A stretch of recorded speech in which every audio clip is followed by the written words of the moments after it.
మీరు చూసారా ఈరోజు మన వ్యాన్కి పక్కన మిర్రర్ వేయించిన నిన్ననే తీసుకొచ్చి 3 రోజులు అవుతుంది.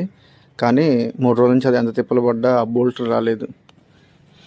అట్లా చేసి దాని బోల్ట్లు ఓడబీకి నిన్ననే ఈరోజే ఎక్కిచ్చేసిన మార్నింగ్. అది కూడా ఇంటి దగ్గర ఉన్నగా అని చెప్పి దాని పని కూడా ఫినిష్ చేసేసిన. ఆ అద్దం వచ్చి 250 రూపాయలు తీసుకున్నారు. కానీ అంత క్వాలిటీ లేదు. మనకి పాత అద్దం ఉన్నంత క్వాలిటీ లేదు. ఇది ఎందుకనో ఇది ఎక్కడో రాలిపోద్ది అన్నట్టుగా ఉంది. అది అంత డెలికేట్గా ఉంది, ఊగిపోతుంది ఉట్టిగా. కానీ పెద్దగా వచ్చింది అద్దం పాత అద్దం మీద కంటే. ప్రజెంట్ నవలపేటలో ఉన్నాం. నెక్స్ట్ స్టాప్ కనిపించే ఇక్కడే మనం ఫస్ట్ స్టార్టింగ్ వాటర్ పోసేది.